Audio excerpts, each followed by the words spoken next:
ಹಬ್ಬದಂದು ಚಂದ್ರನನ್ನು ಯಾಕೆ ನೋಡಬಾರದು? ಇದರ ಹಿಂದಿದೆ ಹಲವು ಕಥೆಗಳು. ಗಣೇಶ ಹಬ್ಬ ಹಿಂದೂಗಳು ಆಚರಿಸುವ ಅತ್ಯಂತ ಪವಿತ್ರ ಹಬ್ಬಗಳಲ್ಲಿ ಒಂದಾಗಿದೆ. ಇದನ್ನು ವಿನಾಯಕ ಚತುರ್ಥಿ ಎಂದು ಕರೆಯುತ್ತಾರೆ. ಇದು ಆಗಸ್ಟ್ ತಿಂಗಳ ಮಧ್ಯಭಾಗದಿಂದ ಸೆಪ್ಟೆಂಬರ್ ಅಂತ್ಯದ ನಡುವೆ ಬರುತ್ತದೆ. ಗಣೇಶ ಚತುರ್ಥಿಯು ಶಿವ ಮತ್ತು ಪಾರ್ವತಿ ದೇವಿಯ ಪುತ್ರನಾದ ಗಣೇಶನ ವಾರ್ಷಿಕೋತ್ಸವವನ್ನು ಸೂಚಿಸುತ್ತದೆ. ಆನೆ ದೇವರು ಎಂದು ಕರೆಯಲ್ಪಡುವ ಗಣೇಶನು ಸಂಪತ್ತು, ವಿಜ್ಞಾನ, ಜ್ಞಾನ, ಬುದ್ಧಿವಂತಿಕೆ ಮತ್ತು ಸಮೃದ್ಧಿಯ ದೇವರು. ಎಲ್ಲ ಹೊಸ ಆರಂಭಗಳು ಗಣೇಶನ ಆರಾಧನೆಯೊಂದಿಗೆ ಪ್ರಾರಂಭವಾಗುತ್ತವೆ, ಏಕೆಂದರೆ ಅವನು ಅಡೆತಡೆಗಳನ್ನು ನಿವಾರಿಸುವವನು ಎಂದು ಹೇಳಲಾಗುತ್ತದೆ. ಭಾರತೀಯ ಸಂಸ್ಕೃತಿಯಲ್ಲಿ ಹಬ್ಬಗಳಿಗೆ ತನ್ನದೇ ಆದ ಮಹತ್ವವಿದೆ. ಒಂದೊಂದು ಹಬ್ಬಗಳ ಹಿಂದೆಯೂ ಅದರದ್ದೇ ಆದ ಕಥೆಗಳಿವೆ. ಅಂತೆಯೇ ಗಣೇಶ ಹಬ್ಬಕ್ಕೂ ರೋಚಕ ಕಥೆ ಇದೆ. ಈ ದಿನದಂದು ಚಂದ್ರನನ್ನು ನೋಡಬಾರದೆಂಬ ನಂಬಿಕೆ ಇದೆ. ಸಾಮಾನ್ಯವಾಗಿ ಚಂದ್ರನನ್ನು ಪ್ರತಿದಿನ ನಾವು ಗಮನಿಸುವುದಿಲ್ಲ. ಆದರೆ ಭಾದ್ರಪದ ಶುಕ್ಲದ ಚೌತಿಯ ದಿನದಂದು ಮಾತ್ರ ನೋಡಬಾರದೆನಿಸಿದರೂ ಆಕಸ್ಮಿಕವಾಗಿ ಚಂದ್ರನನ್ನು ನೋಡಿಯೇ ಬಿಡುತ್ತೇವೆ. ಅಂದು ಚಂದ್ರನನ್ನು ನೋಡಿದವರಿಗೆ ಅಪವಾದ ಕಟ್ಟಿಟ್ಟ ಬುತ್ತಿ. ಆದರೆ ಕೃಷ್ಣ ಪಕ್ಷದ ಚೌತಿಯ ಚಂದ್ರನನ್ನು ನೋಡಿದರೆ ಆ ಅಪವಾದ ದೂರವಾಗುತ್ತದೆ ಎಂಬ ನಂಬಿಕೆ ಇಂದಿಗೂ ಕೆಲವೆಡೆ ಚಾಲ್ತಿಯಲ್ಲಿದೆ.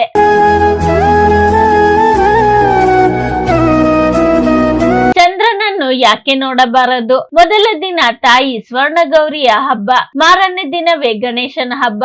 ತಾಯಿಯನ್ನು ಮರಳಿ ಕರೆದುಕೊಂಡು ಹೋಗುವ ಕೆಲಸ ಗಣಪನದಾಗಿರುವುದರಿಂದ ತಾಯಿ ಭೂಲೋಕಕ್ಕೆ ಬಂದ ಮಾರನೇ ದಿನವೇ ಅಜ್ಜಿ ಮನೆಗೆ ಬಂದು ಅಜ್ಜಿ ಮನೆಯಲ್ಲಿ ಮಾಡಿದ ವಿವಿಧ ಭಕ್ಷ್ಯ ಭೋಜನಗಳನ್ನು ತಿಂದು ತಾಯಿಯೊಂದಿಗೆ ಹಿಂತಿರುಗುತ್ತಾನೆ. ಗಣಪತಿ ತನ್ನ ವಾಹನವಾದ ಇಲಿಯ ಮೇಲೆ ಕುಳಿತುಕೊಂಡು ಚಂದ್ರಲೋಕಕ್ಕೆ ಬಂದನು. ಈ ವೇಳೆ ಚಂದ್ರನು ಗಣೇಶನನ್ನು ನೋಡುತ್ತಾನೆ. ಸರ್ವಾಂಗ ಸುಂದರನಾಗಿರುವ ಚಂದ್ರ ಗಣಪತಿ ಆನೆ ಮುಖ, ಡೊಳ್ಳು ಹೊಟ್ಟೆ ಮತ್ತು ವಾಹನ ಇಲಿಯನ್ನು ನೋಡಿ ಹಾಸ್ಯ ಮಾಡಿ ನಕ್ಕು ಬಿಡುತ್ತಾನೆ. ಇದನ್ನು ಕಂಡ ಗಣಪತಿಗೆ ಸಿಟ್ಟು ನೆತ್ತಿಗೇರುತ್ತದೆ. ಅಲ್ಲದೆ, ಎಲೆ ಚಂದ್ರನೇ, ನಿನಗೆ ನಿನ್ನ ಸೌಂದರ್ಯದ ಮದ ಹೆಚ್ಚಾಗಿದೆ. ಎಲ್ಲ ಲೋಕಗಳಲ್ಲಿಯೂ ಪೂಜಿಸುತ್ತಿರುವ ನನ್ನನ್ನು ನೀನು ಮಾತ್ರ ಹಾಸ್ಯ ಮಾಡಿ ನಗುತ್ತಿರುವೆಯ. ಮೂರ್ಖ, ಇದೋ ನಿನ್ನ ಅಹಂಕಾರಕ್ಕೆ ತಕ್ಕ ಪ್ರತಿಫಲ ಅನುಭವಿಸು. ನಿನ್ನ ಅಹಂಕಾರಕ್ಕೂ ಅಜ್ಞಾನಕ್ಕೂ ಕಾರಣವಾಗಿರುವ ನಿನ್ನ ಸೌಂದರ್ಯ ಕುಗ್ಗಿ ಹೋಗಲಿ. ಇನ್ನು ಮುಂದೆ ನನ್ನ ಹುಟ್ಟಿದ ದಿನವಾದ ಭಾದ್ರಪದ ಚೌತಿಯಂದು ನಿನ್ನನ್ನು ನೋಡುವವರು ಸುಳ್ಳು ಅಪವಾದಕ್ಕೆ ಗುರಿಯಾಗಲಿ ಎಂದು ಗಣಪತಿ ಚಂದ್ರನಿಗೆ ಶಾಪ ನೀಡುತ್ತಾನೆ. ಗಣಪತಿಯ ಶಾಪದಿಂದ ಚಂದ್ರನ ಅಹಂಕಾರವೆಲ್ಲ ಕೆಲವೇ ಕ್ಷಣಗಳಲ್ಲಿ ಇಳಿದು ಹೋಯಿತು. ತನ್ನ ತಪ್ಪಿನ ಅರಿವಾಗಿ ಪಶ್ಚಾತ್ತಾಪ ಪಡುತ್ತಾ ಗಣಪತಿ ಮುಂದೆ ಕೈ ಮುಗಿದು ಕ್ಷಮೆ ಕೇಳುತ್ತಾನೆ. ಸ್ವಾಮಿ, ನನ್ನ ಅಜ್ಞಾನವನ್ನು ಮನ್ನಿಸು, ನನಗೆ ಕೊಟ್ಟ ಶಾಪವನ್ನು ವಾಪಸ್ ತೆಗೆದುಕೋ ಅಂತ ಗಣಪತಿ ಮುಂದೆ ಚಂದ್ರ ಅಂಗಲಾಚಿ ಬೇಡಿಕೊಳ್ಳುತ್ತಾನೆ. ಚಂದ್ರನ ಮೊರೆಗೆ ಗಣಪತಿಯ ಮನಸ್ಸು ಕರಗಿ ಶಾಂತನಾಗುತ್ತಾನೆ. ಹೀಗಾಗಿ ಚಂದ್ರನನ್ನು ಸಂತೈಸಿ, ನಿನಗೆ ನಿನ್ನ ತಪ್ಪಿನ ಅರಿವಾಗಿದೆ, ನಿನ್ನ ಅಹಂಕಾರ ಇಳಿಸುವುದೇ ನನಗೆ ಮುಖ್ಯವಾಗಿತ್ತು. ಇವಾಗ ಏನು ಮಾಡಿದರೂ ನನ್ನ ಶಾಪ ಯಾವತ್ತಿಗೂ ಸುಳ್ಳಾಗದು. ಚೌತಿಯಂದು ನಿನ್ನನ್ನು ನೋಡಿ ಅಪವಾದಕ್ಕೆ ಗುರಿಯಾದವರು ಇತರ ತಿಂಗಳುಗಳ ಕೃಷ್ಣ ಪಕ್ಷದ ಚತುರ್ಥಿಯಂದು ನಿನ್ನನ್ನು ನೋಡಿದ ನಂತರವೇ ಎಲ್ಲರೂ ಊಟ ಮಾಡಲಿ. ಸಂಕಷ್ಟ ಚತುರ್ಥಿಯಂದು ನಿನ್ನ ದರ್ಶನವಾಗದೆ ಯಾರು ಭೋಜನವನ್ನು ಸ್ವೀಕರಿಸುವುದಿಲ್ಲ ಎಂದು ಗಣಪತಿ ಹೇಳುತ್ತಾನೆ. ಗಣಪತಿಯ ಮಾತು ಕೇಳಿ ಚಂದ್ರ ಸಂತಸ ಪಡುತ್ತಾನೆ. ಇನ್ನು ಕೆಲ ಗ್ರಂಥಗಳಲ್ಲಿ ಇಲಿಯ ಮೇಲೆ ಕುಳಿತು ಹೋಗುತ್ತಿದ್ದ ಗಣೇಶನಿಗೆ ಹಾವೊಂದು ಕಾಣಿಸಿಕೊಳ್ಳುತ್ತದೆ. ಭಯಗೊಂಡು ಗಣಪತಿ ನೆಗೆಯುತ್ತಾನೆ. ಆಗ ಆತ ವಾಹನದಿಂದ ಕೆಳಗೆ ಬೀಳುತ್ತಾನೆ. ನೆಲಕ್ಕೆ ಬಿದ್ದ ಗಣಪತಿ ಯಾರು ತನ್ನನ್ನು ನೋಡಿಲ್ಲವೆಂದುಕೊಳ್ಳುತ್ತಾನೆ. ಮೇಲಿಂದ ನೋಡುತ್ತಿದ್ದ ಚಂದ್ರ ಗಣಪತಿ ಸ್ಥಿತಿ ನೋಡಿ ನಗುತ್ತಾನೆ. ಆಗ ಗಣಪತಿ ಶಾಪ ನೀಡುತ್ತಾನೆ ಎಂಬ ಕಥೆಯೂ ಇದೆ. ಮತ್ತೊಂದು ಪುರಾಣಗಳ ಪ್ರಕಾರ ಒಮ್ಮೆ ಗಣೇಶನು ಚಂದ್ರಲೋಕದಿಂದ ಲಡ್ಡುಗಳೊಂದಿಗೆ ಬರುತ್ತಿದ್ದನಂತೆ. ಆಗ ದಾರಿಯಲ್ಲಿ ಚಂದ್ರದೇವ ಎದುರಾದನಂತೆ. ಗಣೇಶನ ಕೈಯಲ್ಲಿರುವ ಲಡ್ಡುಗಳು ಮತ್ತು ಗಣೇಶನ ದೊಡ್ಡ ಹೊಟ್ಟೆಯನ್ನು ನೋಡಿ ಚಂದ್ರ ನಗಲು ಆರಂಭಿಸಿದನಂತೆ. ಇದರಿಂದ ಕೋಪಗೊಂಡ ಗಣಪತಿಯು ಚಂದ್ರದೇವನನ್ನು ಶಪಿಸಿದನು. ನನ್ನನ್ನು ನೋಡಿ ಅಪಹಾಸ್ಯ ಮಾಡುತ್ತೀಯಾ? ನಾನು ನಿನಗೆ ಕ್ಷಯರೋಗ ಬರುವಂತೆ ಶಾಪವನ್ನು ನೀಡುತ್ತೇನೆಂದು ಶಪಿಸುತ್ತಾನೆ. ಅಲ್ಲದೆ ಚತುರ್ಥಿ ದಿನ ನಿನ್ನನ್ನು ಬೇರೆ ಯಾರಾದರೂ ನೋಡಿದರೆ ಅವರಿಗೂ ಕಳಂಕ ಅಂಟಿಕೊಳ್ಳುತ್ತದೆ ಎಂದು ಹೇಳಿದನಂತೆ.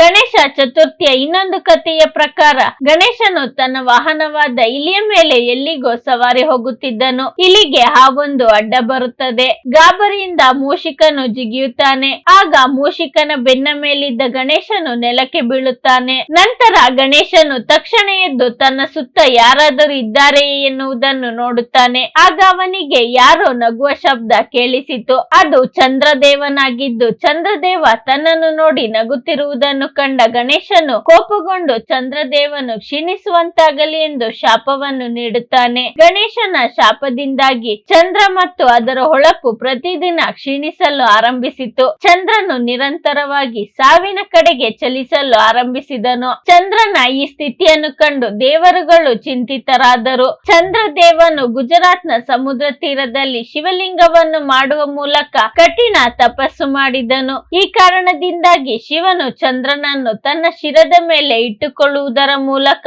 ಪ್ರಾಣವನ್ನು ಕಾಪಾಡಿದನು ಎಂದು ಹೇಳಲಾಗುತ್ತದೆ. ಕಥೆ ಪುರಾಣಗಳು ಯಾವುದೇ ಇರಲಿ, ಮೂಲ ಅರ್ಥ ಮಾತ್ರ ಒಂದೇ. ವಿಷ್ಣು ಪುರಾಣದಲ್ಲಿ ಕಳಂಕ ಚತುರ್ಥಿಯ ಬಗ್ಗೆ ಒಂದು ಕಥೆ ಇದೆ. ಇದರ ಪ್ರಕಾರ ಶ್ರೀಕೃಷ್ಣನು ಕೂಡ ಒಮ್ಮೆ ಚತುರ್ಥಿಯಂದು ಚಂದ್ರನನ್ನು ನೋಡಿದನು. ಈ ಕಾರಣದಿಂದಾಗಿ ಆತನು ಶಮಂತಕ ಎಂಬ ರತ್ನವನ್ನು ಕದ್ದನೆಂಬ ಆರೋಪಕ್ಕೆ ಒಳಗಾದನು. ಶಮಂತಕ ಮಣಿಗೂ ಕೃಷ್ಣನಿಗೂ ಏನು ಸಂಬಂಧ? ಶ್ರೀಕೃಷ್ಣ ತನ್ನ ದ್ವಾರಕೆಯಲ್ಲಿ ಇರುವ ಸಂದರ್ಭದಲ್ಲಿ ಸೂರ್ಯನ ಮಹಾನ್ ಭಕ್ತನಾದ ರಾಜ ಸತ್ರಜಿತ್ ಸೂರ್ಯನ ಆಶೀರ್ವಾದದಿಂದ ಪ್ರಕಾಶಮಾನವಾದ ಭವ್ಯವಾದ ರತ್ನವನ್ನು ಉಡುಗೊರೆಯಾಗಿ ನೀಡಿರುತ್ತಾನೆ. ಅದನ್ನು ಶ್ರೀಕೃಷ್ಣ ಒಂದು ಬಾರಿ ಕೇಳಿದಾಗ ಸತ್ರಜಿತ್ ನಿರಾಕರಿಸುತ್ತಾನೆ. ಶ್ರೀಕೃಷ್ಣನ ತಮ್ಮ ಶಮಂತಕ ಮಣಿಯನ್ನು ಅಪಹರಣ ಮಾಡುತ್ತಾನೆ. ರಾಜ ಸತ್ರಜಿತ್ಗೆ ಮಣಿ ಕಾಣಿಸದೇ ಇದ್ದಾಗ ಶ್ರೀಕೃಷ್ಣನೇ ಇದನ್ನು ಅಪಹರಣ ಮಾಡಿದ್ದಾರೆ ಎಂದು ಅವನ ಮೇಲೆ ಅನುಮಾನ ಪಡುತ್ತಾನೆ. ಕೆಲವು ಸಮಯದ ನಂತರ ಗಣೇಶ ಹಬ್ಬದ ದಿನ ನಾನು ಚಂದ್ರನನ್ನು ನೋಡಿದ್ದಕ್ಕೆ ಈ ರೀತಿ ಆಗಿದೆ ಎಂದು ಮನಗಂಡು ಶ್ರೀಕೃಷ್ಣನು ಜಾಂಬವಂತನ ಬಳಿ ಹೋರಾಡಿ ಶಮಂತಕ ಮಣಿಯನ್ನು ರಾಜ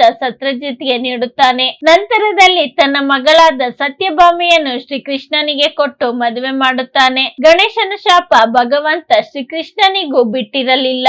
ಈ ಕಾರಣದಿಂದ ಚೌತಿಯಂದು ಚಂದ್ರನನ್ನು ನೋಡಬಾರದು ಅಂತ ಹಿರಿಯರು ಹೇಳುತ್ತಾರೆ. ಈ ನಂಬಿಕೆ ಇಂದಿಗೂ ಕೆಲವು ಕಡೆಗಳಲ್ಲಿ ಇದ್ದು, ರಾತ್ರಿಯಾಗುತ್ತಿದ್ದಂತೆಯೇ ಹೊರಗಡೆ ತೆರಳುವ ತಮ್ಮ ಮಕ್ಕಳಿಗೆ ಹಿರಿಯರು ತಪ್ಪಿಯೂ ಇಂದು ಆಕಾಶ ನೋಡಬೇಡಿ ಅಂತ ಹೇಳುತ್ತಾರೆ. ಒಟ್ಟಿನಲ್ಲಿ ದೇಶದಾದ್ಯಂತ ಗಣೇಶ ಹಬ್ಬವನ್ನು ಬಹಳ ವಿಜೃಂಭಣೆಯಿಂದ ಆಚರಿಸಲಾಗುತ್ತಿದ್ದು, ಬೆಳ್ಳಿ ಅಥವಾ ಮಣ್ಣಿನಿಂದ ಮಾಡಿದ ಗಣಪತಿಯ ಮೂರ್ತಿಯನ್ನು ವಿದ್ಯುಕ್ತವಾಗಿ ಪೂಜಿಸಿ ವ್ರತವೆಂದು ಆಚರಿಸಲಾಗುತ್ತದೆ. ಹಬ್ಬದ ದಿನ ಮೋದಕ, ಕಡುಬು ಮೊದಲಾದ ಸಿಹಿ ತಿಂಡಿ ಮಾಡಿ ಗಣಪತಿಗೆ ನೈವೇದ್ಯ ಮಾಡಲಾಗುತ್ತದೆ. ಅಲ್ಲದೆ ದೇಗುಲಗಳಲ್ಲಿ ವಿಶೇಷ ಪೂಜೆಗಳನ್ನು ಮಾಡಲಾಗುತ್ತದೆ. ಈ ವಿಡಿಯೋ ನಿಮ್ಗೆ ಇಷ್ಟವಾಗಿದ್ದರೆ ಲೈಕ್ ಮಾಡಿ, ಶೇರ್ ಮಾಡಿ. ಇನ್ನು ನಮ್ಮ ಚಾನಲ್ಗೆ ಸಬ್ಸ್ಕ್ರೈಬ್ ಆಗಿಲ್ಲ ಅಂದ್ರೆ ಸಬ್ಸ್ಕ್ರೈಬ್ ಮಾಡ್ಕೊಳ್ಳಿ. ಮುಂದೆ ಬರೋ ಎಲ್ಲ ವಿಡಿಯೋಗೋಸ್ಕರ ಬೆಲ್ ಬಟನ್ ಕ್ಲಿಕ್ ಮಾಡಿ. ಧನ್ಯವಾದ.